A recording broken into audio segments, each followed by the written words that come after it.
Continuamos en esta práctica el estudio de una serie de instrumentos de medida mecánicos que permiten la realización de medidas de longitudes con una apreciación menor que la que se puede lograr con una regla convencional. En esta segunda práctica de laboratorio vamos a aprender a utilizar otro aparato de medida de longitudes. Este aparato de medida de longitudes tiene una precisión mayor que el que vimos en la primera práctica, que era el calibre. Con el calibre lográbamos llegar a medir longitudes del valor de 0,05 milímetros y con este vamos a precisar hasta la centésima de milímetro. El aparato en concreto es este, es lo que se conoce con el nombre de un micrómetro o Palmer, y enseguida vamos a aprender a cómo utilizarlo. Después de ello veremos también qué medidas tiene que hacer el alumno en la práctica y finalizaremos con una serie de conclusiones. En la práctica anterior estudiamos el calibre. El calibre era un instrumento que permitía lograr apreciaciones del orden de 0,05 milímetros. El calibre permitía la realización de medidas interiores, exteriores y profundidades, es decir, que era un instrumento muy versátil. En este caso, en esta práctica, vamos a estudiar el Palmer o micrómetro. El Palmer o micrómetro fue inventado por William Gascoigne en el año 1640 y permite lograr apreciaciones del orden de la centésima, incluso de la milésima de milímetro. El Palmer es un instrumento que se basa en el hecho de que transforma muy pequeñas distancias axiales en grandes distancias rotacionales. Esto le permite amplificar esas distancias y poder discernir valores muy pequeños de longitudes. El Palmer es el instrumento que vemos aquí.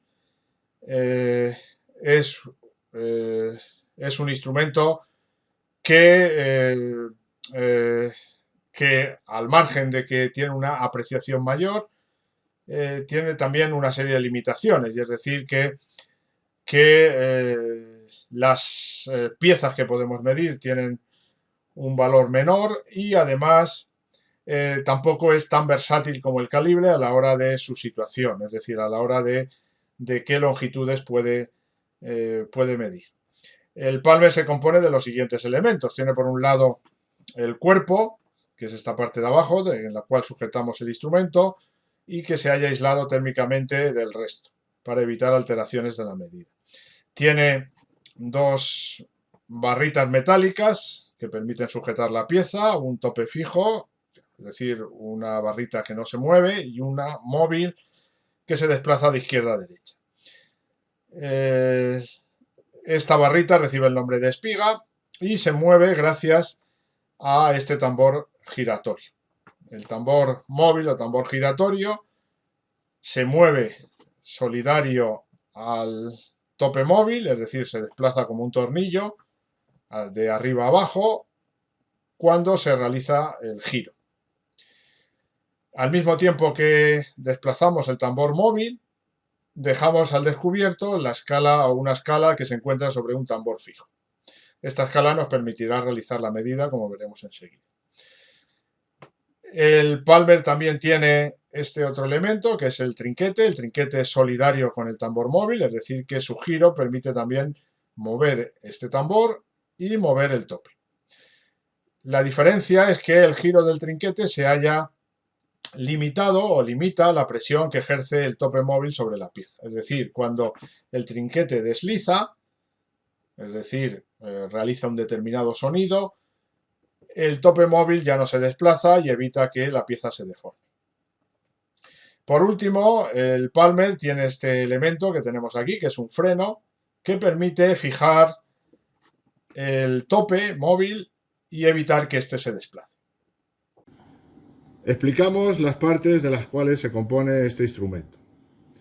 Tenemos en primer lugar la parte principal de donde sujetamos el aparato, que llamamos cuerpo.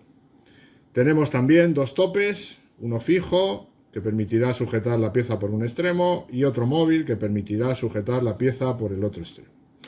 El tope móvil se mueve de izquierda a derecha accionado con el principio del tornillo.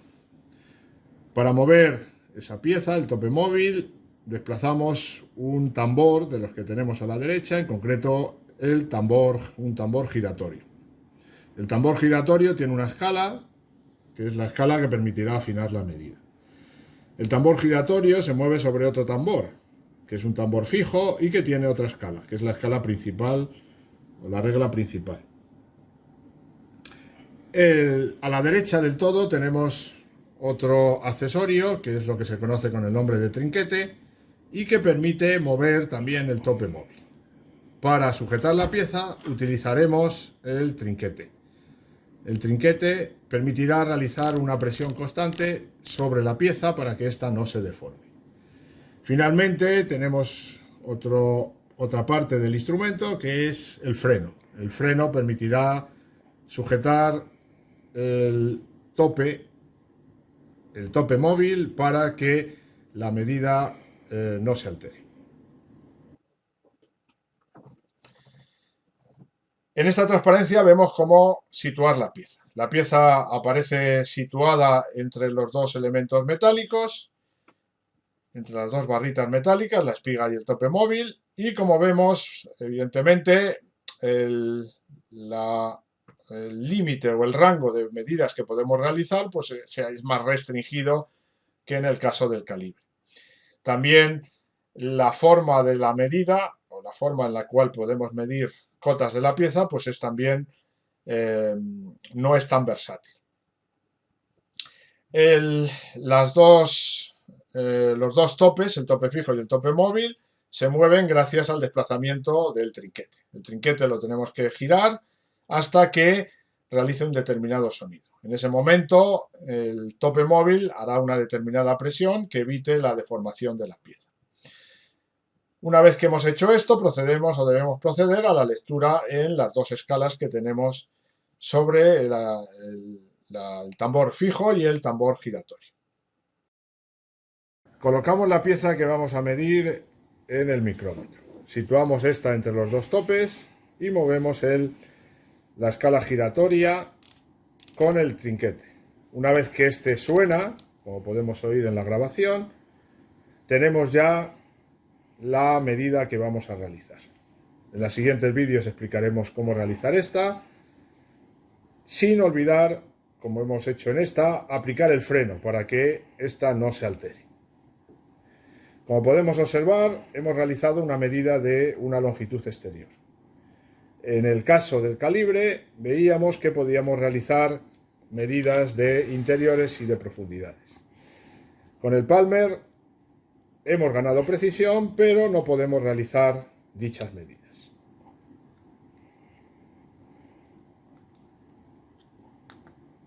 Empezamos estudiando cuál es el cero o la medida cero que podemos realizar o que no podemos realizar con nuestro Palmer.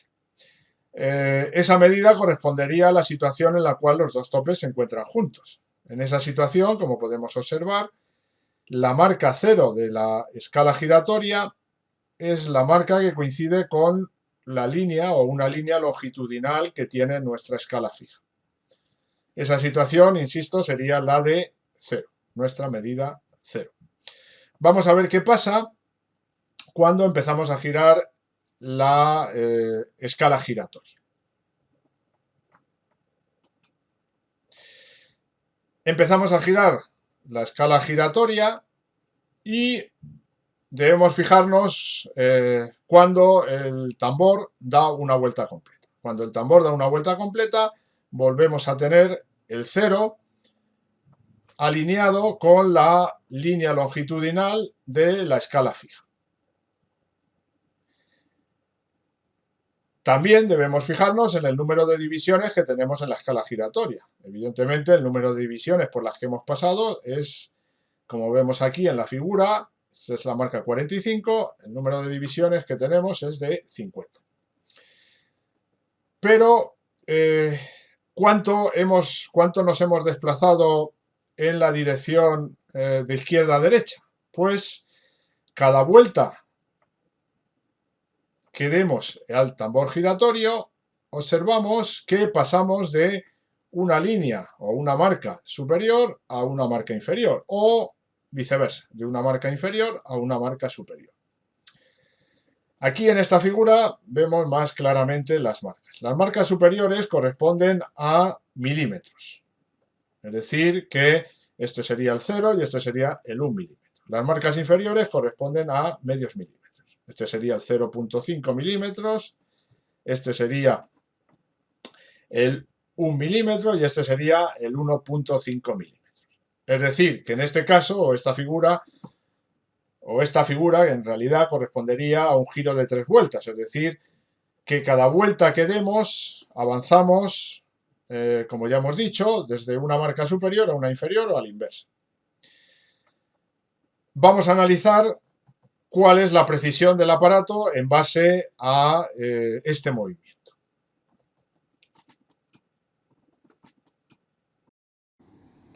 Para entender cómo se realizan las medidas con este aparato, vamos a partir de situar el 0 en la escala. Podemos ver que al juntar los dos topes, la raya de la escala móvil, que tiene una marca de 0, coincide con una raya longitudinal que tiene la escala fija. Esto correspondería a la medida de 0. Si procedemos a dar una vuelta al tambor giratorio, como vemos ahora, y volvemos a tener otra vez la raya 0 en la escala móvil, observamos que hemos destapado en la escala fija medio milímetro. ¿Esto qué significa? Que cada movimiento giratorio de una vuelta la dividimos en 50 rayas, estamos avanzando longitudinalmente 0,5 milímetros. Sí, como decíamos antes, cada giro completo del tambor giratorio, de la escala giratoria, avanzamos de una marca superior a una marca inferior, es decir, avanzamos medio milímetro. Entonces podemos hacer la siguiente regla de 3, es decir, los 0,5 milímetros de la escala fija los vamos a dividir en 50 de la escala giratoria, porque al girar esta escala vamos moviendo las marcas sobre la línea longitudinal que aparece sobre el tambor fijo. Eso significa que cada línea o cada marca del tambor giratorio corresponde a un valor de 0,01 milímetros. Esta sería la apreciación de este instrumento. Es decir, cada división del tambor giratorio correspondería a un desplazamiento de izquierda a derecha o de derecha a izquierda de 0,01 milímetros. También debemos recordar que con el Palmer no podemos realizar, o el rango de medida que podemos realizar es más limitado. En este caso, ese rango oscilaría, como vemos aquí, entre 0 y 25 milímetros, que es lo que podemos mover nuestro tope móvil en este tramo que tenemos comprendido entre el tope fijo y el instrumento, el cuerpo del instrumento.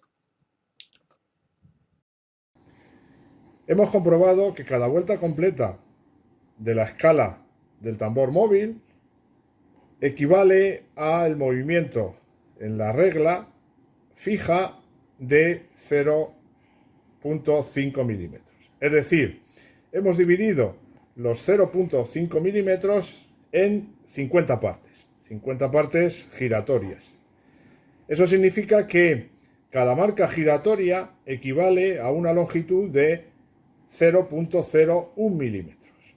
Es decir, cada raya en la escala giratoria tiene un valor equivalente de longitud de 0,01 milímetros, una centésima de milímetro. Procedemos a realizar una serie de medidas para aprender a utilizar este instrumento. Imaginamos que situamos la pieza entre los dos topes, giramos el trinquete hasta que este desliza y suena. y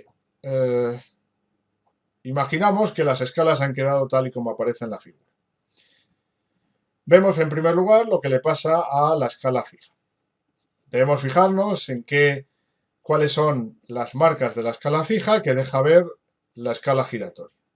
En este caso, la medida de la escala fija que deja ver la escala giratoria sería tendríamos 3 marcas arriba, correspondiente a 3 milímetros, y una marca adicional abajo, correspondiente a medio milímetro más.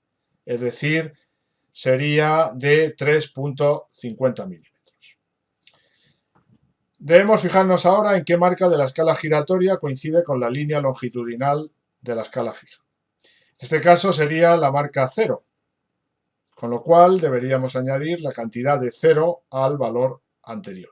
Es decir, la medida final sería de 3,50 milímetros con un error de 0,01 milímetros.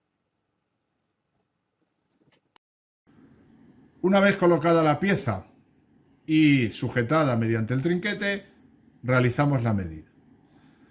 En este caso, da la casualidad de que la marca 0 del tambor giratorio coincide con la línea longitudinal de la regla.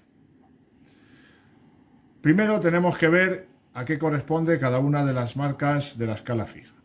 La parte superior serían los milímetros completos, es decir, 1, 2, 3, 4, 5 milímetros. La parte inferior corresponderían a los medios milímetros. Conocido esto, procedemos a realizar la medida. Tenemos que fijarnos en qué valor de la escala fija deja ver completamente el tambor giratorio. En este caso sería la que estamos señalando, que tiene o que correspondería al valor de 10,5 milímetros. Imaginemos que las escalas han quedado tal y como aparece en la figura. Volvemos nuevamente a ver cuáles son las marcas de la escala fija que deja ver la escala giratoria y en concreto qué medida representa. En este caso vemos cómo tenemos 3 milímetros arriba y medio milímetro más abajo. Es decir, tenemos nuevamente 3,50 milímetros. Observamos qué marca de la escala giratoria coincide con la línea longitudinal de la escala fija. En este caso, si contamos desde el 0, tendríamos 1, 2, 3, 4, 5, 6, 7, 8. Sería la marca 8 de la escala giratoria la que coincide con la línea longitudinal. La marca 8 coincidiría o representaría un valor de 0,08 milímetros. El valor de la medida final sería de 3,50 milímetros más 0,08 milímetros, es decir, 3,58 milímetros. Procedemos a realizar otra medida. En este caso, la pieza ha quedado de tal manera que tenemos la siguiente configuración en el micrómetro. Nos fijamos primeramente en qué parte o qué valor de la escala fija nos deja ver el tambor giratorio. En este caso, vemos que correspondería al valor de 13 milímetros, lo que podemos medir en la escala fija.